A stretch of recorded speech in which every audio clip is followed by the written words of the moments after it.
You can, ooh, there we go. You can, let them in. I'm gonna just get my charger real quick.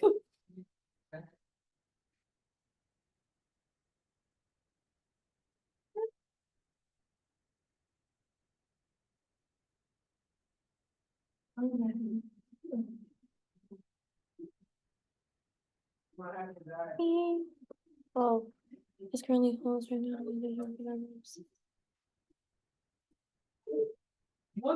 Let me see. Jem, were you on a, Mikhail wasn't on the call, right? On the Zoom? I didn't just interrupt a Zoom, right? Yeah, all good. Okay.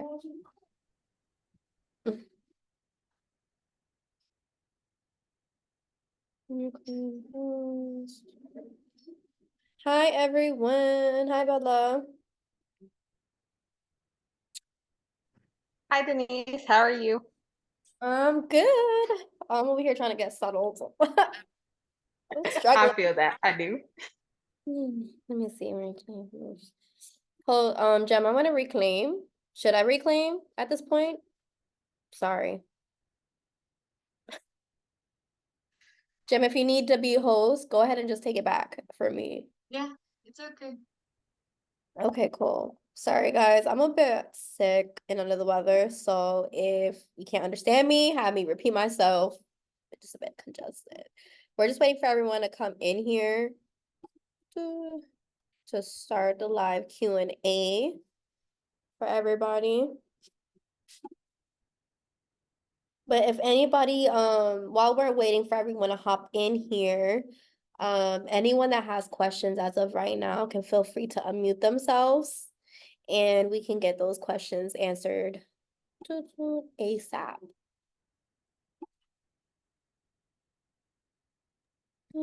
Hey Denise, I had a couple questions for you actually.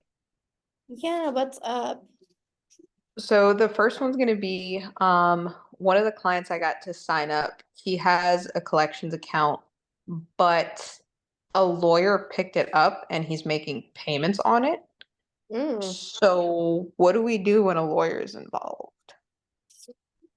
I haven't had that happen to me where a lawyer was involved with the collection. So we would dispute it any other way that we would dispute a collection.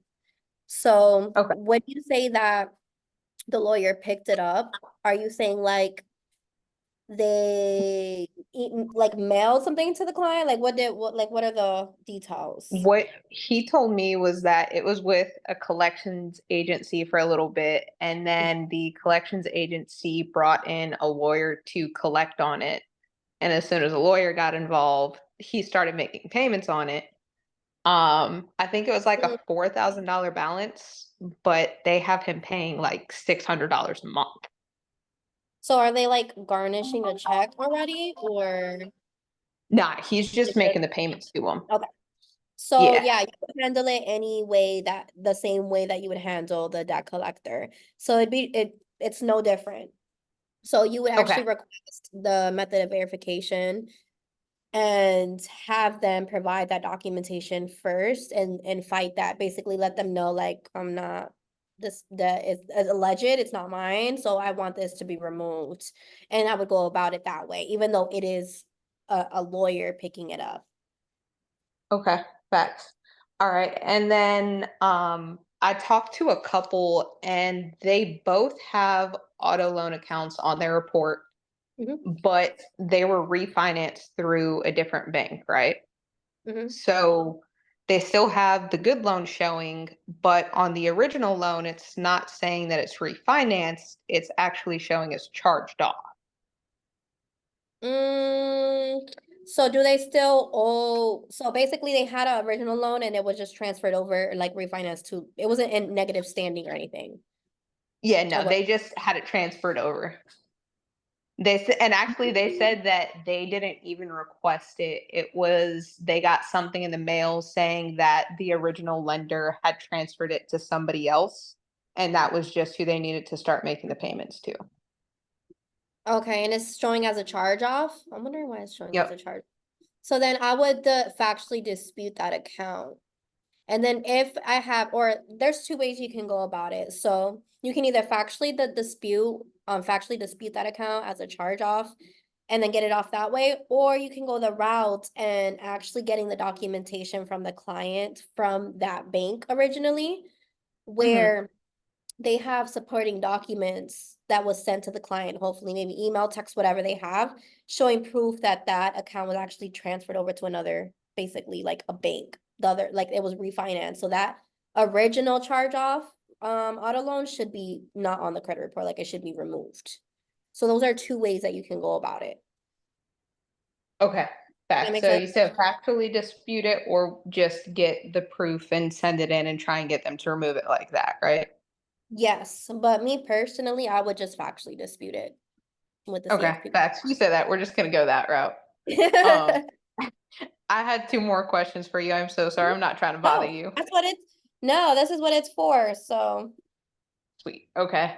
So when you that same couple, they have a transport company, and then she has a contract with school universities for transporting the students around, right? Mhm. But she wants business funding. Um, when she goes to change it, does she amend it, or is it better for her to just get a new LLC? And I mean, they've had the LLCs for like, I think she said either 5 or 7 years. So what's the problem with the LLC? Um, Something in her name. Give me 1 second, and I will find out. Oh, that's what it was. It's Eastern Carolina Driving Institute. Oh, it's the name. Yeah, So it's basically, the name. wanna change. She can honestly, she just can change the name. You just have to go to the Secretary of State, to Okay. whatever state they registered it to. And you can literally Google, let me see, what, do you know the state that they're currently, have their LLC in? Yeah, they're in North Carolina. Okay, North Carolina, you said. Let me see, Carolina, oh, Carolina, Secretary of State, change of name of LLC, and I'm gonna share my screen in a second. Okay. But this is typically what I do, because every state is different, but they require different things. But I highly suggest, I'm gonna share my screen now, telling the client that they can go to the Secretary of State website for North Carolina, and you're gonna be able to find so much information on there. So it looks like right here. So you would literally search on this website and you can look up topics here, and I'm gonna see if I'm able to find that for you. Because it typically this is what I'm going name change of LLC. No, oh, hold on. This is the registered agent, and we're not doing that. It's more names. So you can even Google it. Hold on. Ooh, name And change. Mhm. is that can just considered amending it, right? Yeah, or not? Correct, but sometimes you can do an amendment where you can change, I believe that, but I don't know if the name change is on that amendment. There is other things for like the business address, who's in the LLC. I know you're able to put that in there in the amendment. I just don't know about the LLC name. And I believe you have to actually do that with the IRS as well. Got Let me, you, because the okay, EIN and everything. Okay. right here. So if you've already filed LLC articles in North Carolina, you'll have to submit an amendment. So it is the amendment form in order to change your LLC name. So, no, and her email. Okay. Yeah, and does she currently have a registered agent? I am not actually sure. I'm gonna Okay. be So honest with you, kind of knowing how she's done everything else, the very little bit that I do know, I'm pretty sure that they just put themselves down as the registered agents. that's fine. And this is my favorite website here, LLC University. This is what I was actually trying to originally find. You can find whatever state and it'll tell you everything that you need to know. So it gives you the links too as well and the fees. So I can drop that in the chat for you so that way you can send that over to her, but it'll be an easy process for her to do. She'll definitely want to change that name ASAP and then obviously get a business account and all that good stuff. Definitely was gonna walk her through that. Do you know if logistics is a safe word to use, or is that still like a no-go? Well, I personally, I don't like logistics, but I heard that actually that's something good to go with. I just personally go with like rule of thumb when it goes to being very generic. I want the bank to know. I mean, I want the bank to ask me what I do, like off of my name, like DTA Consulting. That's my business name. I Yeah. could do anything with that. So it's like when I have logistics in there, I think I just automatically click that with any type of transportation or driving. I don't know. That's just me. That's the way I thought about it. And I explained to her that generally it's better to go like enterprises, solutions, essentially anything that doesn't imply driving. But she seemed kind of set on it. So I told her I would find out for sure. Yeah, that's for sure. Logistics is not bad at all. She's able to go with that if that's what she wants to do. But my rule of thumb is I always pick a name that is very, very generic.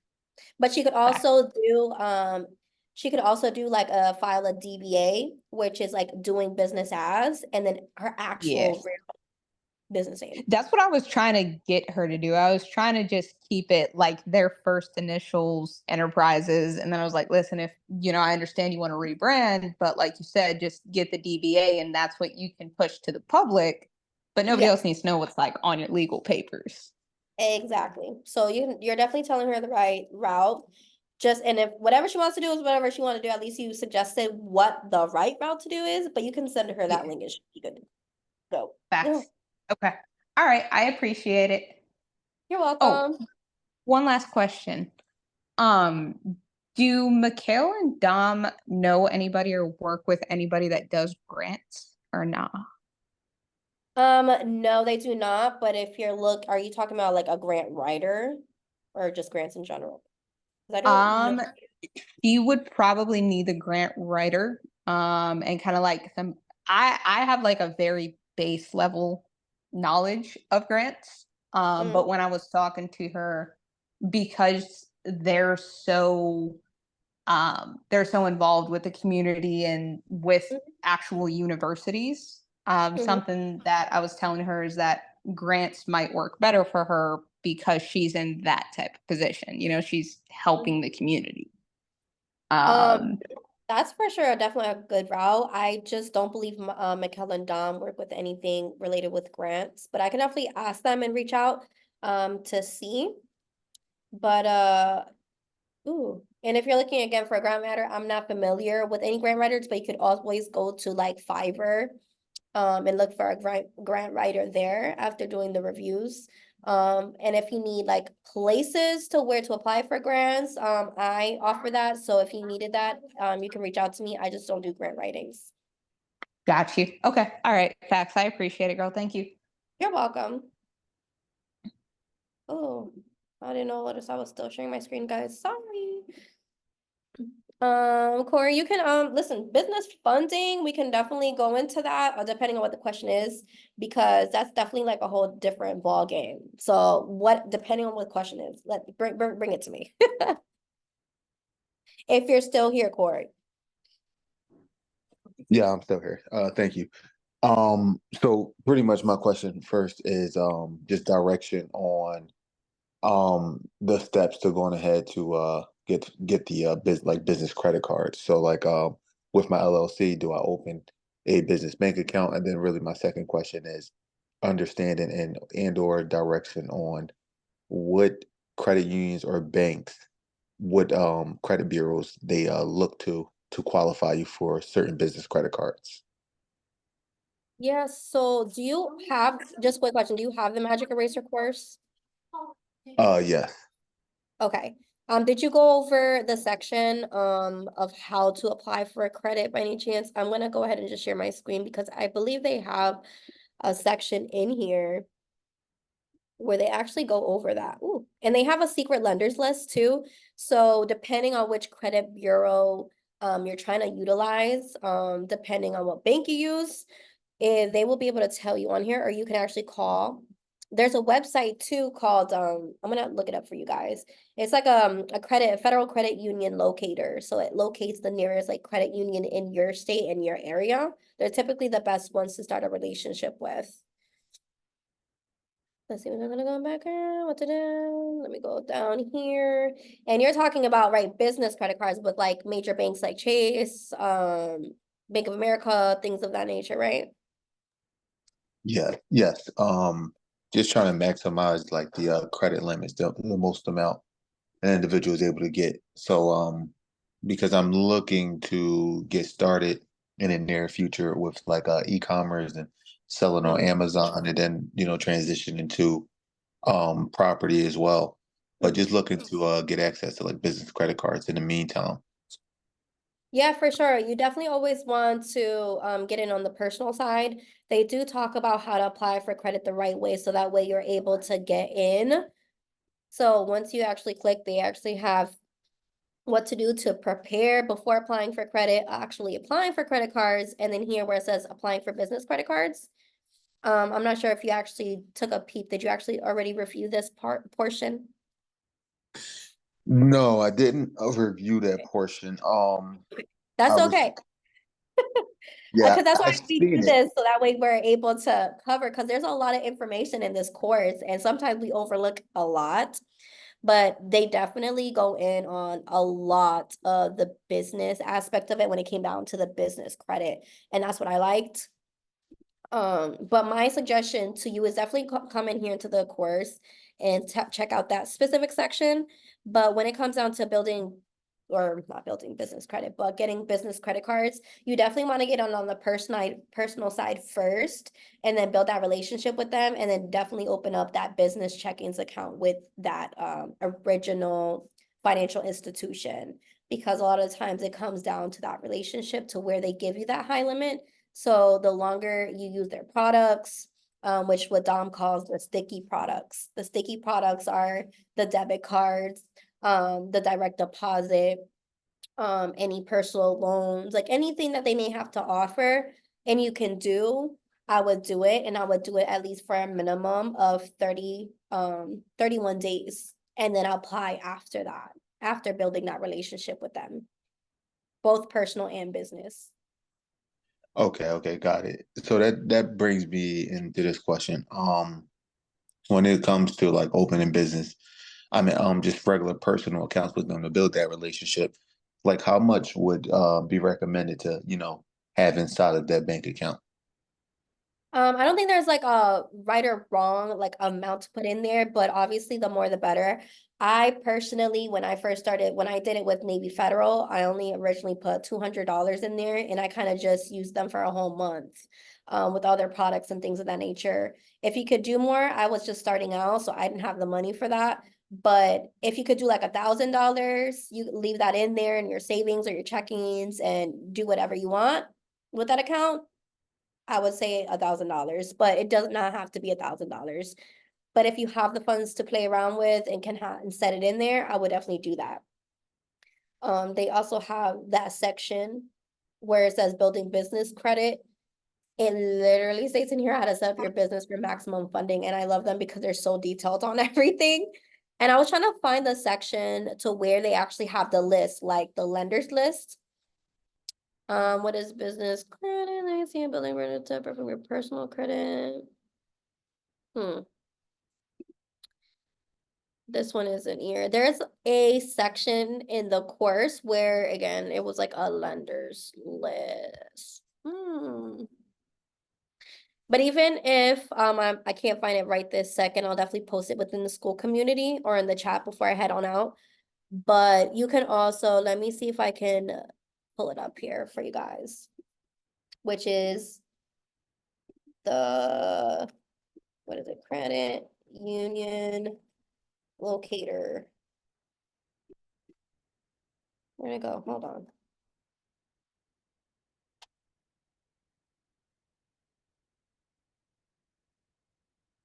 This one right here. So this is mapping.ncua.gov. You can locate wherever you are, the closest credit union to you. And from my experience, I'm gonna put in the chat here for you guys. And for you guys, not to know like a credit union, let's say it's not a very big name that you guys are familiar with, that's even better because most of the times they're the ones that give out the bag the most is the smaller credit unions. The bigger banks do too, like the tier one banks like Chase, Bank of America, Truist, they do too, but the credit unions, obviously, they love you the most. Let's see. So, Perfect.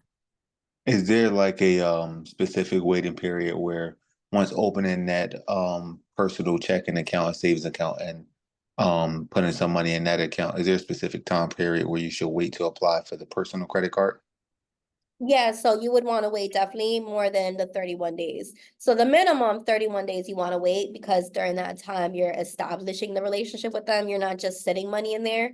You want to be using the card, like the debit card that they provide to you. You want to use that for every purchase. Um, excuse me. And then what else? So it's a direct deposit. So if you have direct deposit, you could do that with your current business if you're getting some type of income and put it in there, or if you have a 9 to 5.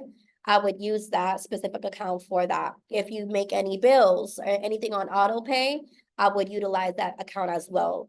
And during those 30 days, I would let that rock out and then I would apply or try to pre-approve. If they have the pre-approval, I would definitely do that after the 31 days are up. But keep in mind that I've seen a lot of higher approvals once you use them a lot longer than the 31 days. So like I would say if you can wait the 90 days, but 2 months max. If you can do 60 days, that's a sweet spot. Okay, got it. And then my last question regarding that Mhm. is there a specific limit or I'm referring to credit utilization with existing credit already. Credit utilization before applying for new credit. Is there a specific number that should be at? Yeah, so typically you don't want to apply for anything if you're over the 30% utilization. You definitely want for like the higher approval odds, you want to keep it between 9 to 10% utilization. If you're over that, obviously you may get approved for a less amount of credit. So that's the great sweet spot is the 9 to 10%. If you are under the 30%, you're still able to apply. It just might not be approved for the credit limit that you would have gotten if it was at that 9 to 10. But again, it doesn't all revolve around the utilization either. It's again about the relationship. So there's a lot of factors that play into that. Okay, I got it.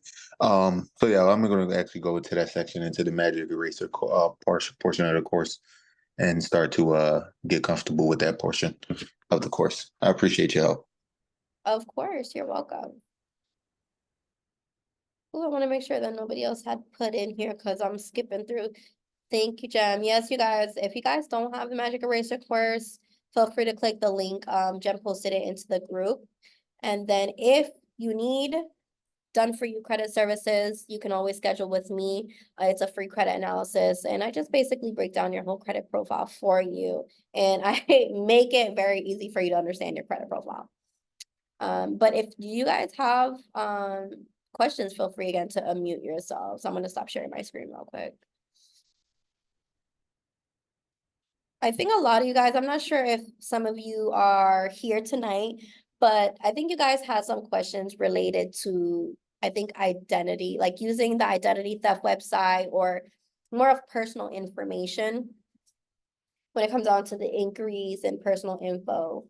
Do you guys currently struggle with that portion? Is there like some steps that are just a bit confusing for you guys that you guys want me to go over? Or does it make sense?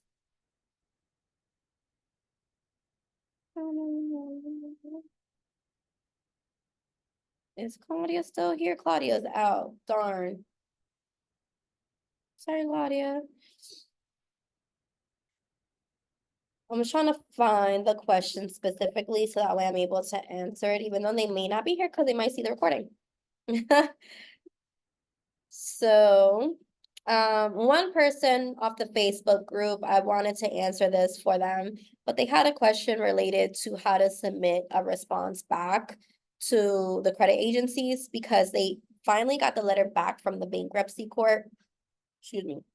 And they're at the part where they received a letter stating that the bankruptcy court does not report that information over to the credit agencies.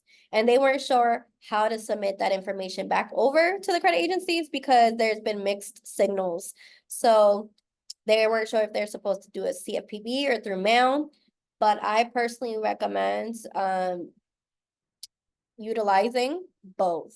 So if you're able to do both, that's great. If you do mail it back to the credit agencies, you do want to make sure you submit a green return receipt. So that way, that means that when you send that letter to the credit agencies with your dispute letter where it has the supporting documentation that the bankruptcy court does not report this information on your credit report, that credit agency TransUnion, like the representative or the member, whoever is getting the mail, has to sign for that letter, that envelope that you sent. So you're gonna have a signature from someone. And then what the mail carrier does is now they send that green return receipt letter back in the mail, back to your house, and you're gonna have that physical copy of someone signing.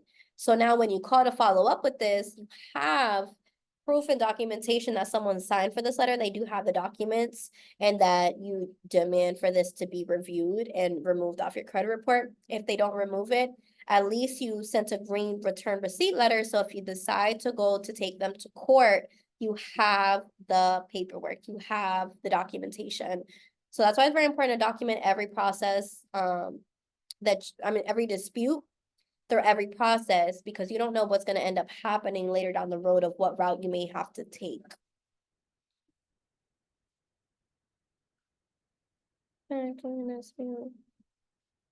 I have a quiet group tonight. Let me see.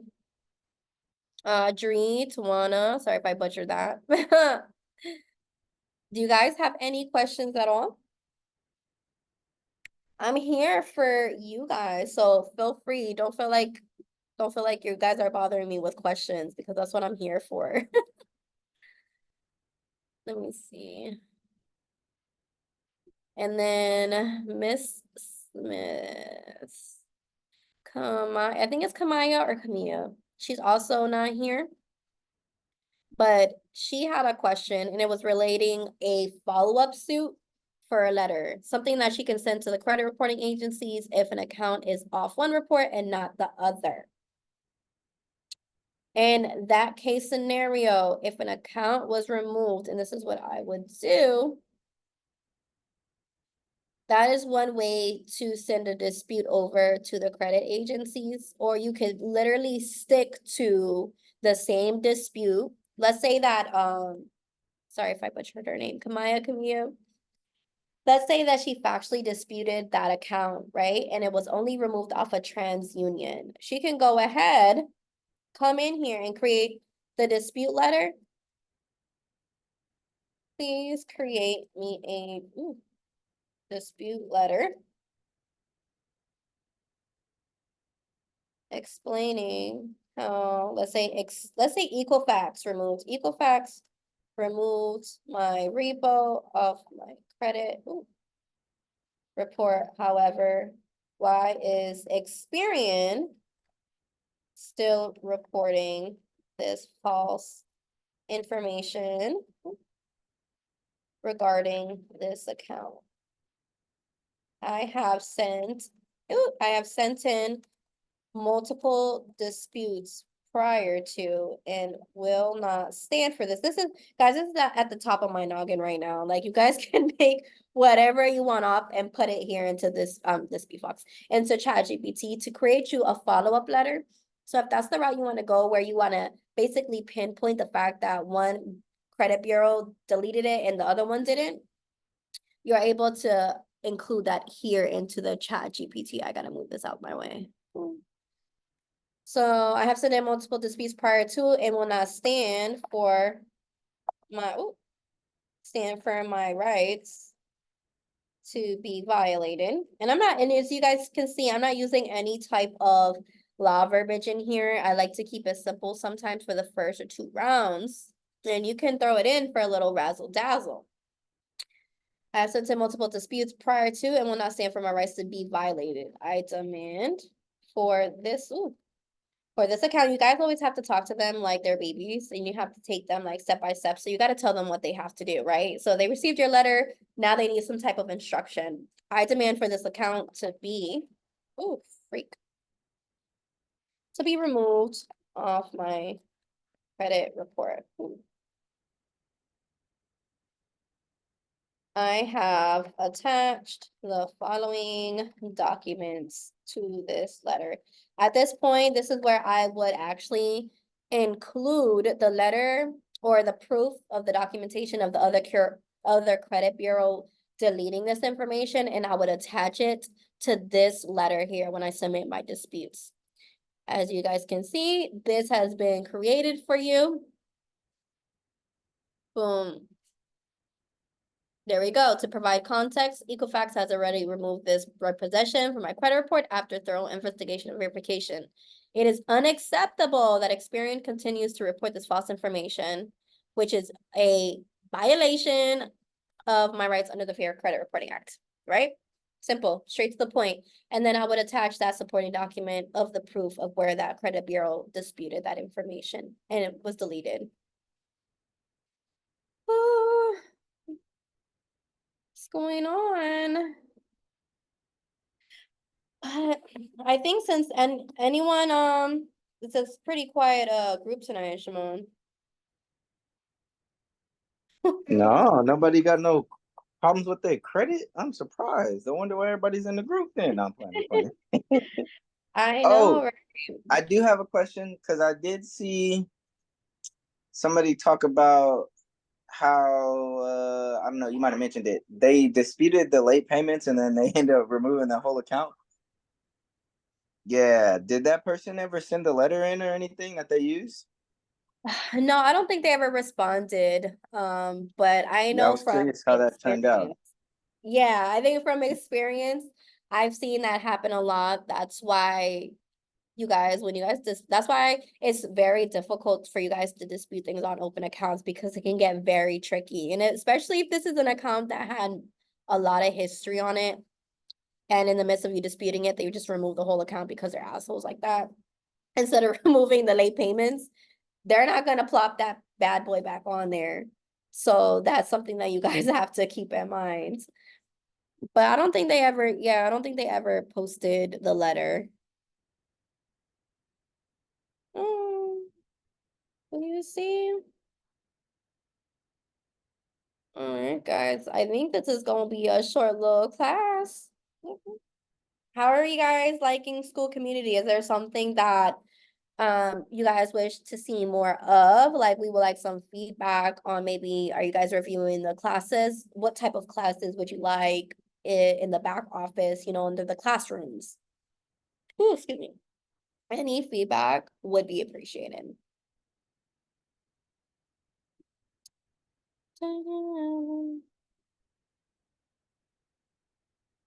Nothing, okay. Yes, you can feel free to unmute yourself. It says iPhone, so I'm sorry. How you doing? Can you hear me? Yes, I can hear you. Okay, the question I have is that I do have with GM Financial on my account, I do have like several, I think like 10 late payments on it due to some financial issue, but I disputed it. But I guess the question I do have, if they do delete the whole account, should I, and the account is open, is it better to leave it off with those late payments, or do I have to, I guess like if they do delete it, do I have to worry about when GM report it back, will it pop back on my credit report? That's the question I have. Yeah, so definitely it's always going to be a possibility for that open account to plop back into your account because it is open. But for it to be deleted off your credit report, any account that I typically see that has more than like 1 to 2 accounts, I mean, my opinion or my suggestion is to have the whole account removed in its entirety and just replace that account with a positive account. So you'll have to build like maybe a credit builder account to build up that age that you lost, or you might have to purchase a Okay. trade. They're just a little bit more on the pricier side. But anything that has like over Okay. 10, I would say no, yeah, no more than 2 to 3 late payments is better to remove that account altogether. There has been some instances where people in the school community, they were able to remove, I think, I forgot who it was, but someone removed like 27 late payments off the account. I don't know if the whole account was removed off the credit report entirely or if they updated it to positive. I'm not saying it's impossible, but it's very rare for them to do that. Okay, gotcha. And the next question I have is for as like a bankruptcy, are those difficult to get removed? Should you attack those like in a different way, or is you trying to get a bankruptcy off? So yes, it depends on every account, it gets disputed in a different reason, right? So when it comes down Okay. to Yes. Okay. bankruptcies, there's different steps that you have to take because you want to make sure that your information is suppressed, which is from the Okay. secondary credit bureaus. And if you have the Magic Eraser course, which I'm sure you do, right? Yes, I do. Okay, so you would definitely dispute it. There's a section in there that it literally goes over bankruptcy. So it's gonna tell you, and I'm gonna pull it up for you, that Okay. the one that you have to suppress your information from, I believe was LexisNexis, and then there was another one, that where the heck is it? You were supposed to, if it was like after a certain time, I think it was like after 2018 or something like that. It was from another secondary. Let me just take a look. So Applying for credit way, building business credit, judgment letters. Okay. Right here, share screen. So that's the route that you have to take because you have to first opt yourself out or that person out. But this is the section here, the bankruptcy removal guide. okay. And you're gonna want to reach out to the bankruptcy court to get a letter from them where it's stating that they don't report this information to the credit bureaus. So once you get that letter back from the bankruptcy court, that's what you're able to utilize to submit proof to the credit agencies. Like, why are you guys reporting this information? Because the bankruptcy court just said they don't report this to you. So that's how you're able to leverage that dispute with them. Okay. So Gotcha. it's a whole guide in here that they included for you. Oh. Okay. Gotcha. All right. I appreciate it. That was my only 2 questions. I appreciate it. You're welcome. Make All right. sure. But yes, that was a good I have question. a question. Yes. Ask away. Hi, how are you? Okay, Good. so good. So I'm I'm going through like each credit report right now, and I posted on the school community because I didn't really know what to do. Like I'm in 2 different kind of groups where one is like about suing and the other one's like, your guys's. So I have a closed account, right? And it's my auto. So I'm noticing an annual credit report on my TransUnion that, it's not reporting anything. Like there's like a dashes, right? Under the balance, past due, paid amount paid, scheduled payment, remarks, and rating. It just says okay. So there's literally nothing, right? The account was open on I think on September 23rd, 2015. So right here it's reporting only 7 years or something. So from July 2017 until July, or is it? I'm trying to look at it right now. Oh yeah, till December 2023 or something.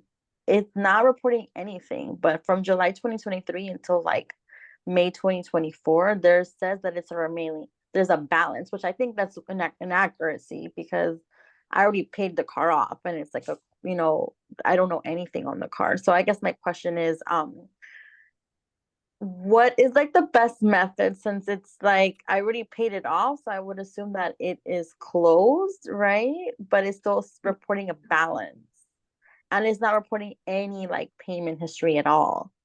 So I'm just like, Is it just on one credit bureau? I'm sorry? Is it just on one credit bureau? Oh, you know what? I'm gonna check the other ones, but as of now, I didn't see it on Experian. I didn't notice that typical. I didn't notice that or Equifax. I think I did Equifax earlier. I didn't notice. I have to check, to be honest. I have to check. That's fine. I was only asking because how have you disputed it already? Did you factually dispute it? Because, I mean, you can literally point out literally that. Yeah, that's what The I was fact, going to do. Like I was gonna, I haven't done it yet. I'm just literally writing everything out. But I was going to factually dispute the fact that one, there's no payment history. Like it's literally nothing. And then until like July of 2023, they're showing me a balance. And you know how like on TransUnion, it kind of gets into the detail like about, the balance, the payment history and all that. So it kind of like tells you. So I was so, gonna try the factual dispute first, like letting the creditors, I mean, I'm sorry, the CRA know, hey, like this is what's going on. It's not reporting any like payment history. However, it is saying okay with the rating, but it also stating that there's a balance of 125, which there shouldn't be a balance of 125 unless I should call the creditor directly and ask if I owe any money, which they would already like contacted me about it already if there was, because I already correct. paid that car off like a long time ago. So So that's I where would, I was a little confused. don't be confused. So I definitely, hold on, I'm pulling it up here for you for Cornell Law. Because because I did the Magic Eraser course to mention a few things, but right now I'm just kind of like listing everything out, like I'm listing all the things that I'm seeing. That way I can like go back and like So see whether I wouldn't throw everything out on that one dispute letter. Like I would literally savor those. Like I would only attack one thing at a time. So that way, uh, like, if you know that you paid this account off, right? For this auto loan, but it's still reporting as open, that is my go-to point in that dispute letter. That's the only thing I'm gonna focus on. So in that yeah. dispute letter, I would include the fact that you're entitled to an accurate credit report, and then you're gonna find that law where it states that your credit report needs to be accurate. If it's not accurate, then it needs to be deleted. So I would emphasize on that factor, and then if there's no movement on there at all, then that's when I would focus on okay. I would also like to point out in round two, right? Round two letter, the information, there's a lot of inconsistencies. There's inconsistent information. You guys also did not provide any type of documentation originally that I requested. So that's how I would go about disputing this account. Like I wouldn't factor all those things in one letter. Yeah, like pick one at a time. That way, if like one, if they respond, then I got something else to say. Okay, that's thing. And then I'm gonna share my screen. So obviously this is the most famous law here. Oh, okay, yeah, okay, yeah. So when you actually scroll down, where it says, where is it? The reinvestigation, right? Consideration of consumer information, treatment of inaccurate or unverifiable information. So if they are reporting an open account and you told them that it's actually closed, you need to ask them, how are they getting this information? Like, you guys are not providing me anything. And if you guys don't provide that to me, this needs to be removed. Like, it's inaccurate information. So that's how I would utilize this law in that dispute letter for that specific case. Yeah, like asking for like account level documentation, you mean? Or like Yes, just or you can asking.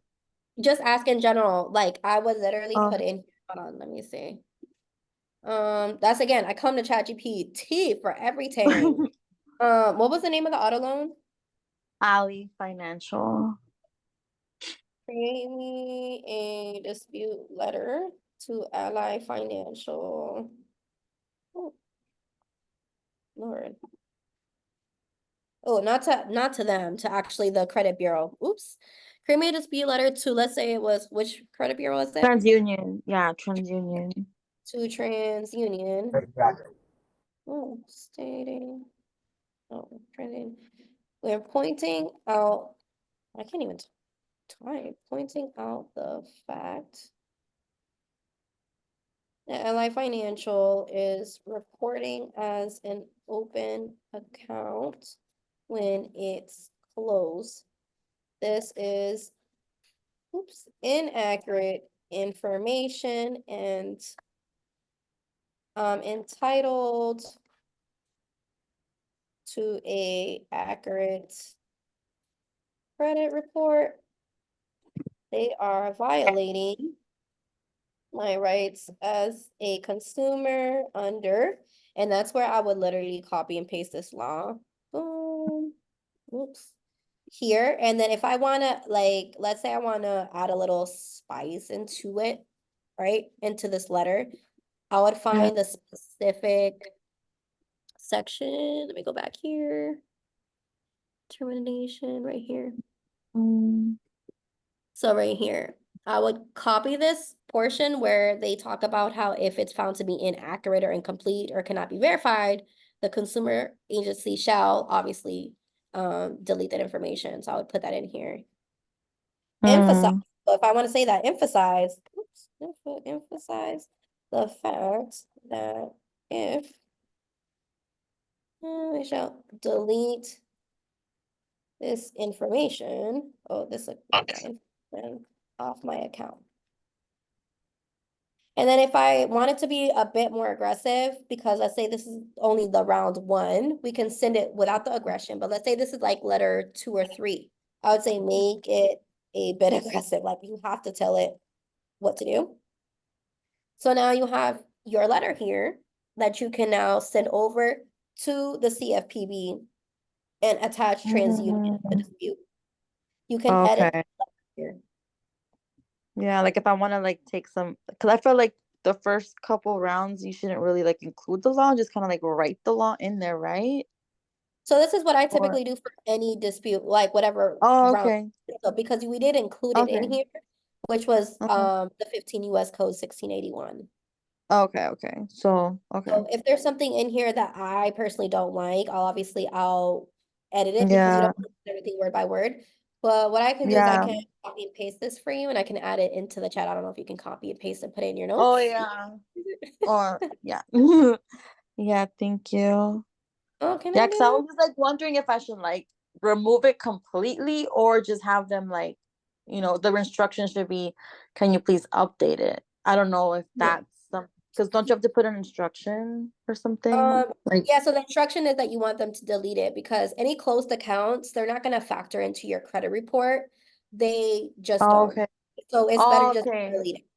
Oh, okay, okay. Yeah, because, okay, that makes sense. Yeah. Exactly. And then I'm gonna actually find you in here in the school community, or if you can send me a message so that way I Oh, can, yeah. because it's not allowing me to put it into it's too long. Oh, okay. Yeah, I'll send you a message right now so you could have it. Yeah, thank you so much. Like, you're always so helpful in the school community. I hope everyone Oh, takes full advantage of the community. It's definitely helped me get more clarity on certain things, especially like the magic eraser course too. I'm not a level 6 yet, but no, I'll you're get gonna get there. You're gonna get there. And I think I yeah. got it. Did I get you? I think I found it. Yeah, yeah, yeah. Oh yeah, yeah, that's it. Perfect. Yep, so now Yeah, you can okay. use that and that's how I typically create any type of, depending on what situation it is and what law I want to leverage, I'll just go ahead and throw it in there. Yeah. And then I also I'm gonna keep on because I'm going one by one. But overall, what I've noticed is like my main issue is like, obviously some late payments on open accounts. So like I did the Magic Eraser course to look at like how to dispute those certain things because I feel like that's what happened with that other guy um that got the account deleted. Maybe something happened where the instruction or like the type of laws that he used. I know that on the Magic Eraser course, it really focused on if you want to like dispute those things, it said that you have to switch to paper statements before Mm-hmm. you even start the dispute process. And then I think I posted a couple of things on the chat with that guy that had that issue. I don't know if he ever responded or said anything about what letter he used, but the thing about the late payments though, I noticed that for example, for me, um there are some that are obviously a little bit older. So that's why I was like, should I really dispute those? Or like, you know, take care of the ones that are like 2 years recently, because I know some of them might not matter if it's a little bit older. Is that correct? Yeah, so typically we don't want any late payments on there, ideally. But if they're Yeah, like yeah. 2 years plus, we typically don't worry about them unless it becomes a problem and then the financial institution says that, hey, like we're denying you due to this specific reason. At that point, we would want to dispute. Yeah. Because I have But one account that has from like 2018 till like 2022, like a couple late payments. And so I was like, well, maybe I should just like try to, you know, get those is out that an as well. open account? Oh, you know what? I just noticed Experian right here. Okay, that one was for my car, the same one with on Experian. It's saying like some late payments. Yeah, Yeah, the so same one I mentioned earlier. okay, so it's on the open account. I mean, on Yeah, that open yeah. account that's supposed to be a closed account. Yeah, exactly. Yeah, so then you don't That's have to worry about that. You can actually just stick with you yeah. doing it, and it's gonna come right off with the But whole if account.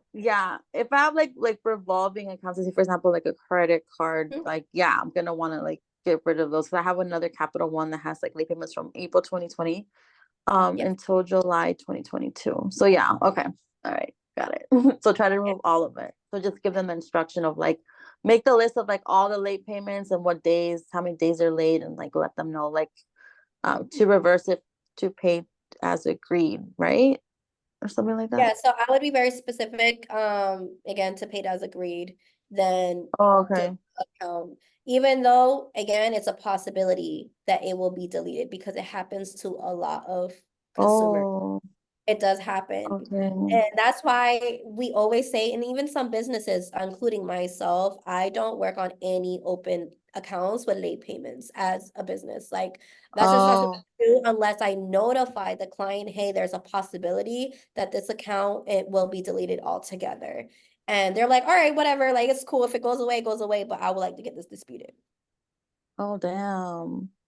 But in that case, wouldn't you just want to like sue for that if that were to ever to happen? Or like, I mean, a lot isn't of there people ways? don't want to take the steps into suing because I know I personally wouldn't. Like, I'm sorry, I'm lazy. Like, Yeah, it's I long. go to It's long court. and it's annoying. It's like Yeah, overwhelming. So I'm still learning it, so I'm like, oh.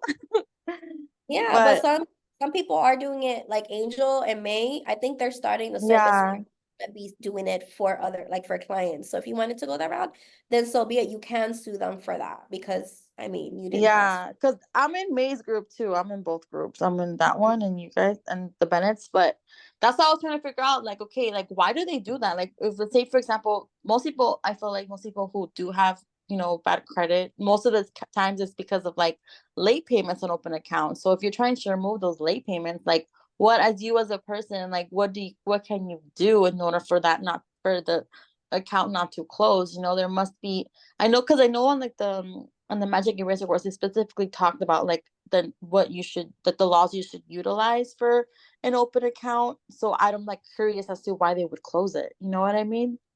Yeah, no, I guess it Is this depends.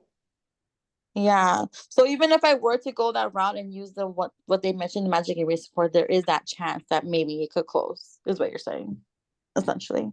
For if you're doing like a COA like CO, if you're disputing it directly with the creditor, you have less of a chance of them like removing the whole account altogether. If you're disputing these accounts Ah, with okay. the credit agencies through the CFPB, like letting them know like, hey, like this account needs to be reversed back to in good standing, there's a high probability that the account will be just disputed altogether off the I account. see. Okay, so But the the trick is to creditor, go through the creditor. yes, but and then it's just Okay. like a 50-50 because I found that a lot of the times the creditors actually aren't as forgiving. And I feel like I personally got more results with the credit agencies than I did with the creditor. Oh And wow. because my credit and because it was my credit, I actually wanted to remove an account altogether for me. It was a account that I had high utilization on. It wasn't even late payments, it was just high utilization.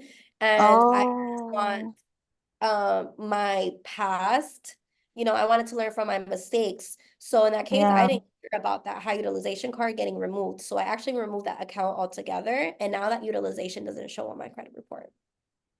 Ah, okay. Have you tried, like, I know people in the group talk about like the tricks for high utilization, like how you to go about that.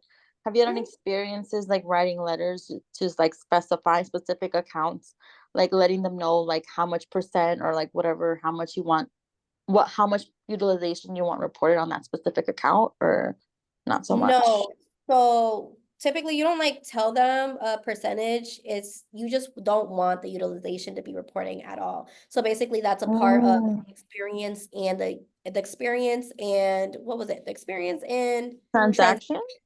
Okay. basically, that whole report. So they're actually not going to report it at all, which means that that's Oh. when they actually remove the whole report. I mean the whole account off your Oh, report. damn.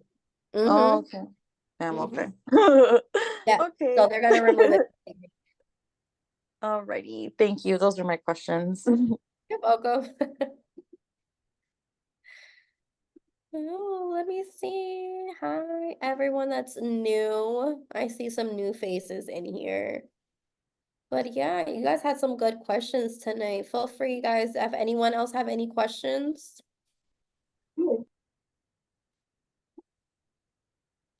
Was that someone I heard? Why is Hey, TransUnion? Hi. oh, hi. It didn't send a picture. Dang. Okay. No, I didn't. So I'm like, what? So I tried to. I'm so sorry. That doesn't help you much. I submitted a CFPB complaint, and it was specifically for TransUnion. And they responded saying that they weren't able to locate a credit report for me. Why are they telling me this, and how do I fix it? Let me see. After currently determined the information submitted in the portal included this information appearing on your credit based on your request. We send your letter to bring we're unable to locate a credit report for you, included list of. Make sure to know where to send them if you'd like for us to recheck our records. This is just like a stall tactic, basically. So if you have access to your credit report, I'm assuming that's how you were able to locate this, the stuff that you. Yeah, Exactly. so And it came back on my mom's account too. And of course, both of us have history with TransUnion. It may not be the best, but like it's still there. Yeah, so that's basically like a stall. I would go ahead and submit another dispute with them. And then you also want to verify that the information that you're using, you know how the CFPB asks for like your personal information, like your first, last name, address, and things of that nature to create an account. Yeah. Sometimes if it doesn't match what TransUnion has on their end, sometimes it won't populate like a credit report. So you want to make sure that that maybe you call TransUnion directly to verify what personal information they have on file for you to see if it populates. But I think this is just stalling, and I would just submit another dispute at that point. Okay, facts. I kind of figured that, but I also didn't want to send another one and just get the same thing, kind of like hitting a brick wall. So, facts. I Yeah, and appreciate it. you're welcome. And what I suggest too, if you can, I would use a VPN on top of that. Set it for anywhere in the US or my state Yeah. specifically. Like you can do it anywhere in the US, just so that way you might not get that prompt again or like that response because it's with like the same IP address and things of that nature. I mean, this is just how my brain works. I just like to switch Hey, that things makes up. sense though. Okay, I appreciate it. You're welcome. I have one more not really like a question, but more or less want you to tell me if I'm kind of going down the right path. So we got through the first section of the CIA, kind of learning the baseline of everything, got the payment processor set up, got the offers figured out. Yeah, we've been trying to make process. So now what we were on today and we're planning to be on tomorrow is the content creation side of it to kind of get Insta, YouTube, and Facebook kind of filled up a little bit. And then as soon as we have at least like 2 or 3 days worth of content up, we're going to go ahead and get the funnel set up and filled out with the templates and everything, and then just kind of get started from there. Does that sound good? Sound right? Yeah, so there isn't like a right or wrong way to do it. Like if you're able to do it all at once, I suggest doing that. Like you could definitely focus on, even though you don't have like a platform right now, or maybe you're transitioning from like a personal Instagram or personal socials and you're just trying to build a brand now around credit. I would start obviously right now. You don't have to like, you can bulk create content, but I Mhm. would just start with doing one a day until you guys are able to do at least 4 to 5 a day posting. But that's up to y'all. But y'all can literally, you can have the funnels already like set. You don't have to start doing social media first to do your funnels. You can have both hand in hand. Okay, facts. All right. Well, I appreciate it. Thank you again, girl. You're welcome. And make sure you have a call to action in your videos. Yes, that is a plan. At the end or the beginning? I will do it at the end and in the caption. And in the caption. Okay. All right. Facts. I appreciate it. You're welcome. I'm gonna drop my Instagram here for you guys so you guys can follow me. And then if you're in the CIA, then you'll get a good gist of what type of content you should put out there. And then basically you can utilize my captions like as templates as well. So you guys can get an idea. And then you guys can also search on Instagram. Like let's say that your niche is like makeup or obviously it's credit. You can literally look through Instagram. Ooh, is this mine? This is mine. This is mine. You can literally look on Instagram and find like suitable profiles that are like up there in followers and see the type of content they're doing and kind of like remake it because you already know that it's working for them. And you kind of just want to specify it to your niche. So that's my Instagram, guys. Make sure to follow me. I'm currently still working on my TikTok. My TikTok was whack. It has no following. I have like 200 followers. Not even 197 to be exact. But my Instagram is good and I'm working on Facebook. So it all takes time. Like this is all taking time. All right. Don't be discouraged. Yeah, you have a lot of followers. That took time. But depending, that's after it clicked for me. And after it clicked for me, that's when boom, I started getting all the followings because it just naturally flowed at that point. Was this all organic? Yes. Wow, that's good. How long did it Yeah. take? When did it really pop off for me? I think I have it in my notes because I really wanted Instagram. I think I really wanted to follow my journey on how quickly I put it. Yeah. Let me see. Did I put this in here? Let's see, growth. Look, this was back from July 16, 2023, when I was Oh, really trying to like, grow. Let me see. Notes. Task notes. No, I don't think I put it in here. But it did. I started last year, guys. I started back when I actually launched I wasn't even in credit, like done for you services for credit repair. I was doing a digital product. I launched my first digital product, which was my DIY credit course. And basically I launched that in November and it was so dry. Like it was so dry and I barely like I don't even know how many followers I had. I probably had like freaking 2,000 maybe. And that was last November and things started picking up for me like the beginning of this year. And I can tell you guys that remixes will also help you too as well. These remixes, you want to make sure that you're remixing like people within your space, like doing credit or like any funding or whatever you happen to be doing, make sure that you remix those videos. I used to be like, why the hell do people remix videos? Like they're just sitting there and they're nodding their heads and they're pointing up. Well, now I fucking know because I do it now. I'm that person, and yeah. that will start getting you that traction because once you put in that remix, comment, I wouldn't say credit or anything. I would start using Instagram's always changing their back end to where like they're flagging people. It's like fucking weird, but I would put like 850. Like my thing is like, oh, comment 800 if you want to schedule your free credit consult with me. So in that remix, I'll put that in the caption, but since it's like viral, there's like tons of people and leads that are commenting 800 and they're automatically getting my link to schedule with me. So those are like tons of leads that you're getting every single day off of remixes. Oh, wow, that's cool. Emphasis on getting over the fear of recording. Hey, listen, I want to show you guys something. this is me now. Off recording. I literally was so afraid of recording myself because I'm like, well, I don't really know much about credit. Like I did start putting content out there, but I'm like, what the hell type of content am I gonna put? Just be you. That's all I'm gonna say. Just be you. Like I would literally sit there and start searching up videos that it's like, let me see if I'm able to pull it up, where I would kind of like recreate them. So this is my Insta, guys. So I'm literally like, let's say like we're putting like credit in here. Let's see, who was it that I wanted to look up that had, what's her name? Lex, maybe Lex the CEO. Boom. You know, she's in the credit space kind of, but she's more focused on like LLCs and business funding of that nature. Like she got 484K follower, guys, okay?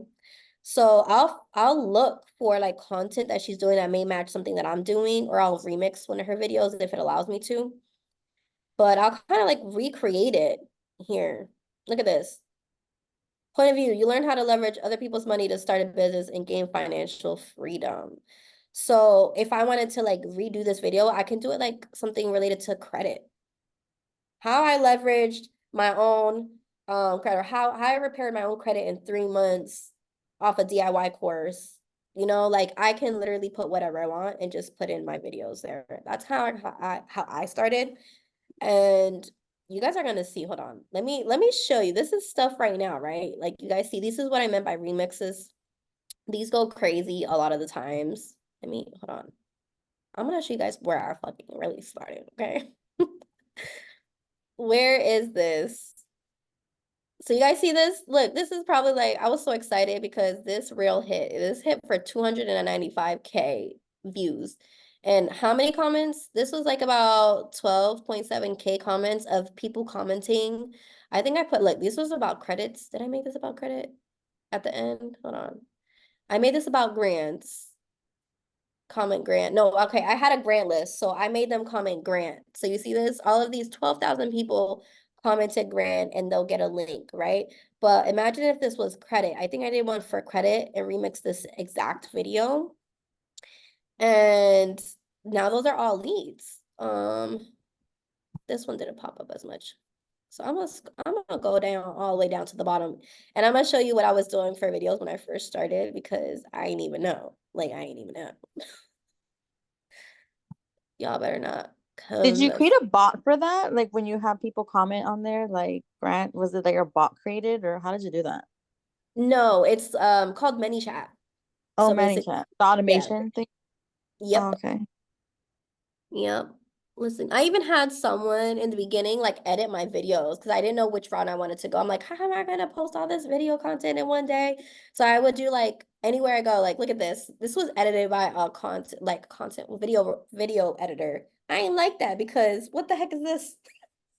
Like, y'all, I'm in slow-mo right now. Like, nah, I wasn't feeling that. Yeah. Like organic, you see? But then So yeah. I'm serious, like it was not organic, but let me see what another one. Like this is all, you can even do like video talkovers or funny ones. You don't find that suspicious? Like, You don't find that suspicious? so when I see things like that, I'm like, look at that, seven people, okay? I ain't even know what the heck I was doing. But I had a call to action, DM or comment ready, and that was for my free credit masterclass, and that was to promote my DIY course that I launched. But you can literally take content, you can do funny videos like those, like voiceovers, or these to mix it up. Right? Okay. So I would switch it up and then I would do like voiceovers like these. You shouldn't pay your collections. Make sure to save this video. So when a debt collector, I would do a couple of those, but anytime I did any type of content, I switched it up, but I just make sure that you guys provide value. Like no matter what, like I was literally trying to figure out what type of value to put out there. Like, look at this. Like, what is this? No one is talking about these credit. Like, why did I put a mirror there? You know what I'm saying? Like, you want the content to make sense, all right? Make sure the content makes sense. You don't want to be outside eating chicken wings and talking about credit. Like, let's just put that out there. So when I talk about credit now, we gonna scroll back up to now. The videos that hit, because now you're able to see these numbers. I wanted to show you guys something. And again, if you guys have any questions, let me know. But yes, I use ManyChat for automations. Boom. I'll take a bougie to a deal when you gotta pick up whatever she want. So as you guys can see, like my content started like growing, like I started learning how to edit the videos off of Instagram. So you always want to make sure you're using trending audios, and you want to make sure that you cut the videos. You see how it keeps moving? It keeps like the audience like in tune, like it doesn't get them bored. So you always want to have like little bits of video. Sorry, I'm kind of like oversharing on Instagram. But yes, guys. So this is how I started. That's how I started with freaking Instagram. So if you ever need some advice, go ahead and reach out to me. But it takes time, and as long as you're consistent in putting out organic content, be yourself. It's gonna naturally flow. And especially if it's a new Instagram, it's gonna go quicker, because I found out that if you guys have like a profile already with a following, it's harder to like grow if you were already within a niche. Like you want to start it from scratch. It's better that way. You're gonna grow very quickly. ManyChat. DM. Yes, that ManyChat. I use this ManyChat, so I'll create excuse me, responses for certain keywords. Excuse me.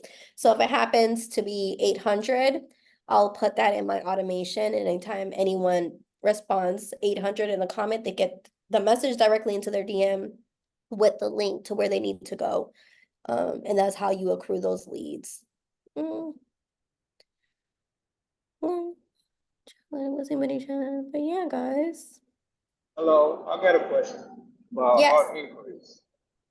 Yes. I did the identity theft report and FTC and CFPB and TransUnion and Experience removed all the hard inquiries. But Equifax responded saying that there are factual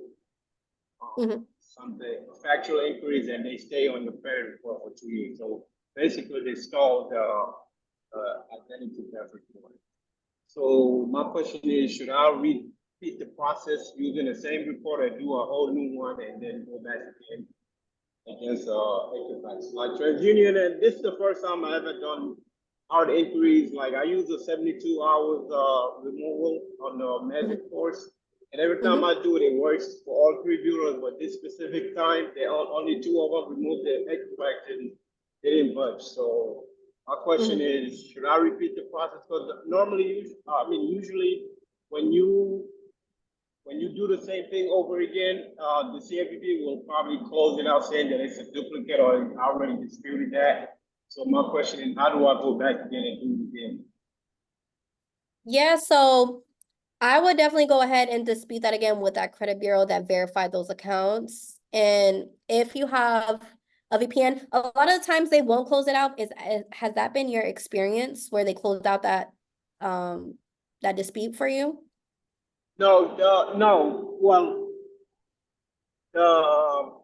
these are for hard inquiries. Like, if I go back again and complain about the same stuff again, they normally say that, hey, you already. That hasn't been yeah, that's not an issue. Like you'll have to go ahead and do it again through the CFPB. What you can do is just change the wording on the personal statement, but they can't just sometimes they do that, but they're not supposed to just close out the account. So I would just upload and dispute it again. They didn't delete the hard inquiries. Like they just responded saying that it's factual inquiries, and they're supposed to, like, basically I should go ahead and dispute it with people that pulled the credit. So those banks or whatever, whoever pulled the hard inquiries, it's like a stall tactic that they use, so saying that they're not doing anything about it. Yeah, so you wanna dispute it again. You would have to dispute it again. Go back again and file a new identity theft report, and then go back again and attach the letters and report. Okay. Correct. You don't have to do another identity theft if you have the originally hard inquiries that you had on Equifax on there. If you don't have the hard inquiries on Equifax on that report, then I would create a new one. And then I would go to the CFPB and upload it again. But yes, sometimes it takes a couple rounds for you to dispute it with the CFPB for them to get it off. So it's normal. This is a normal route. Okay. All right. Thank you. I have another Yeah. question, sorry. Yeah. So I have two charge-offs, and I remember watching Angel's video on the 4 charge-off methods, and I was going to try the opt-out method that he recommended, but my question was, do you have to freeze the secondaries if you're just opting out? Because like that's your right? Like, do you have to freeze the secondaries if you want to opt out? So what do you mean by that? So like, are you asking Okay, should you so- follow the steps by freezing the Ye- secondaries? Yeah, I'm trying to see if like I should follow like the steps that the Magic Eraser course says, like, okay, before you start disputing everything, you should freeze the secondaries. But then, other groups say like the Experian and TransUnion and Equifax, like they could still see your secondaries even if you freeze them, right? They still have access to them. So I'm like, So basically, okay. yeah, that's how Dom and Mikkel teaches that for you to freeze. That's what I typically do. What they're trying to say is that anything that's new on there moving forward, they wouldn't be able to see. But I believe all the old information that's already on there, they'll be able to see on the account. So anything that you currently have that you wanted to opt out of for them seeing, I believe they already have access to. But anything new moving forward, they wouldn't have access to. Does that make sense? Yeah, so like let's say for example, if I have like 2 charge-off accounts from like a while ago that I'm trying to remove, and let's say if there was a couple methods that he talked about in the charge-off Yeah. charge-off thing that he said. It was first about like, first if you find inaccuracies to do that part. If Mhm. not, then you could do like the opt-out method, which is the Beach Bailey Act. So I guess if I were to go down that route and write that, write a letter using the Grand Beach Bailey Act and opting out and sending it to the creditor, would I need to opt out from the secondaries to do that? Because essentially, I mean, I don't know. I mean, That's what I I was- personally would, only because that's what Dom and Mikkel had taught. That's Yeah. that's how I was taught through the Magic Eraser course. So I wouldn't go any different unless I found there was something else beneficial to that. But because this is new information, and I was aware that Angel did mention that opt-out method, but that's directly with the creditor. Yeah. So that's a completely different route than the actual secondaries. So you can definitely go that route, but those two don't go hand in hand. Yeah, that's what I was thinking. Because I mean, like at the end of the day, you have to give them written consent in order for them to furnish anything. So if you're telling them, if you have the right under the Grand Beach Bailey Act to opt out of anything, for me, it didn't make sense. I was like, okay, do I need to freeze them? Because either way, it doesn't really matter whether they are furnishing it or not, because I'm letting them know that I don't want them to report it to the CRAs, right? Does that make sense? No, that does make sense. And again, that's more of like, I think a personal preference. And Oh. if they are like verifying this information, you can always ask them, and not that they're gonna be easy about it and give you the information of how they verify that account. But a lot of times they don't say, yeah, I verified this off of Check System. I verified this off of LexisNexis. Like, like they never really say that. They just say they verify that information, but they're not saying or telling us how they verified it. We just assuming that they are verifying it through the secondary agencies. Yeah. Yeah, literally. Okay. Thank you. You're welcome. You guys have some good questions tonight. Did anybody else have any questions? We're about to wrap this call up. And Jem did drop in there if you guys need help. I have my link in here for your DIY. I'm sorry, not DIY, because I do have my DIY, but my done for you credit repair services. And then if you guys don't have the Magic Eraser course from Dom and Mikkel, make sure you do that. And If you would love to join the CIA member family with us, you also have the link with that as well. I highly suggest that even if you don't want to start the credit business, Dom and Mikhail focus on other things too within that platform when it comes down to setting up and automating your business. It doesn't necessarily have to be credit. Keep that in mind. But I appreciate everyone that showed up tonight. If you have any questions, make sure you guys tune in. I think Angel now hosts Fridays live Q&As. I think they're at 9 p.m. Eastern Standard Time. So you guys can tap in then if you happen to miss this one. But I'll be here every Wednesday to 8 p.m. And yeah, guys, I will talk to you guys next week if no one has any questions at all. All I right. guess not, but thank you. Have a Thanks. good one, Talk to you y'all. guys later. Bye.